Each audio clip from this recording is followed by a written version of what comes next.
ይቅርታ ንግግሬ ሊያስቀይማችሁ ይችላል። የአርቲስት ነጻነት ወርቅነህ ሚስት ወይዘሮ ንጹህ ዘር ባለቤቷን ካጣች በኋላ ስላለው ወቅታዊ ሁኔታና ስለሚሰነዘሩ አስተያየቶች የሚከተለውን ማብራሪያ ሰጥታለች። የአርቲስት ነጻነት ጓደኛ አርቲስት አስናቀ ደግነት ማለት ለኔ ነጻነት ወርቅነህ ነው። ባንክ ላይ ብር የለውም፣ ቤት የለውም፣ ንብረት የለውም። ነገር ግን እጁ ላይ ያለውን ሁሉ ለተራበና ለተቸገረ ሁሉ የሚሰጥ ደግ ነበር።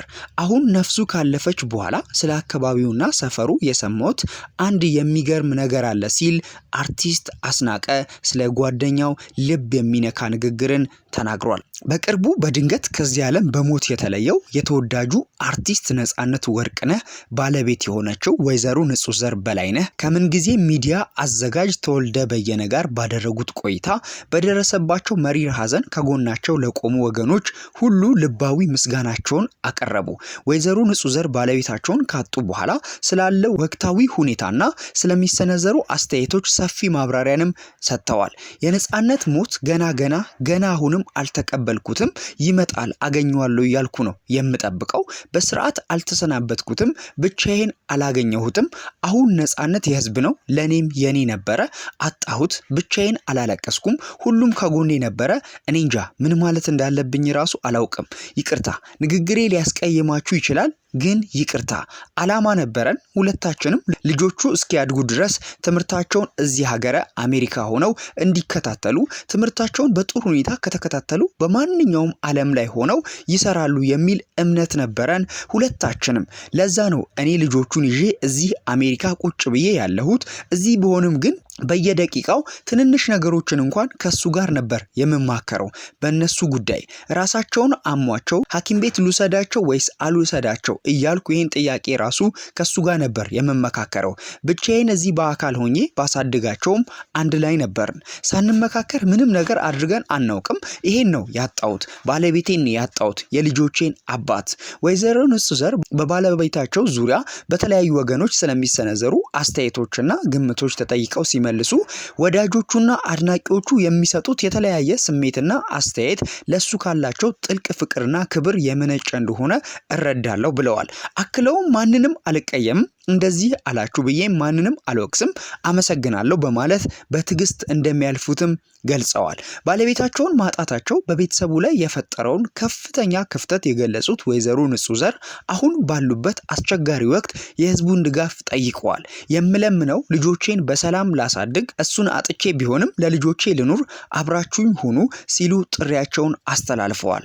አርቲስቱ በህይወት በነበረበት ወቅት ቤተሰቡን ያስተዳድር የነበረው በዋነኝነት እሱ በሚያገኘው ገቢ እንደነበርና አሁን ያ ኃላፊነት በቤተሰቡ ላይ ትልቅ ጫና መፍጠሩንም ተጠቁሟል። የምንጊዜም ሚዲያ አዘጋጅ ጋዜጠኛ ተወልደ በየነ በበኩሉ አርቲስት ነጻነት ወርቅነህ ለቤተሰቡ የነበረው ጥልቅ ፍቅርና አባታዊ ኃላፊነትን አስታውሷል።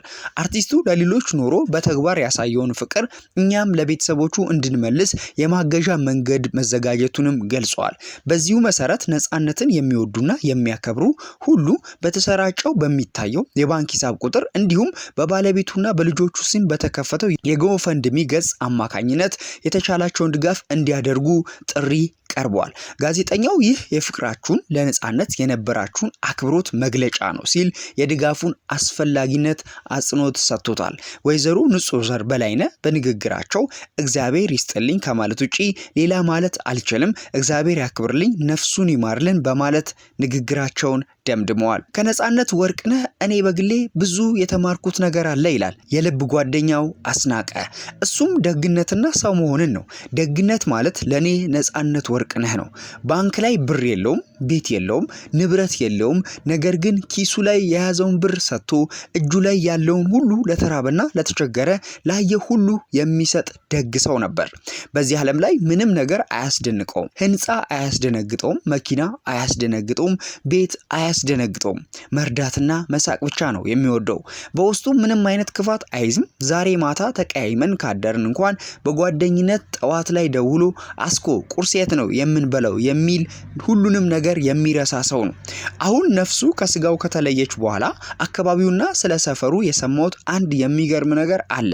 ማታ ማታ አምሽቶ ወደ ቤቱ ሲገባ ከቤቱ 50 ሜትር ርቀት ላይ ጎዳና ላይ የሚያድሩ 5 ልጆች አሉ። ከነዚህ ልጆች አንደኛው እንዲያው በኢንጂነሪንግ የተመረቀ ነው። ነጻነት ሁል ጊዜ ጠዋት 12 ሰዓት ላይ ከእንቅልፉ ይነሳና ወክ የሚያደርገው ከነሱ ጋር ነው። ቀስቅሷቸው አብረው ለ1 ሰዓት ያህል ስፖርት ከሰሩ በኋላ ወደ ስራ ሊወጣ ሲል ለእያንዳንዳቸው ኪሱ ያለውን 1000 ይሁን 2000 ብር ሰጥቶ ይለያያል። ይህ የተደጋገመ የህይወት ልምዱ ነበር። እንዲያውም ብዙ ጊዜ እነሱ እንዳይሰጣቸው ብለው ይደበቃሉ፣ ይሸሻሉ።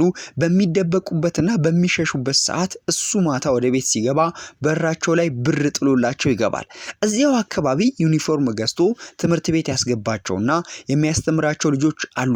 ነጻነት ደግ ነው። በዚህ ዓለም ላይ ሲኖር ማንኛውም መንፈሳዊ ሰው ሊያደርገው የሚችለውን ነገር በተግባር እሱ ላይ አይቼዋለሁ። ለኔ ነጻነት ተንቀሳቃሽ የመርጃ ድርጅት ነው። እንደ ተቋም ኖሮት አንድ ቦታ ላይ ባይቀመጥም እየተንቀሳቀሰ የሚረዳ ደግ ሰው ነበር። የቃላብን ወይም የነጻነትን ነፍስ ይማርልን፣ እግዚአብሔር መጽናናቱን ይስጠን ሲል የልብ ጓደኛው አርቲስት አስናቀ ተናግሯል።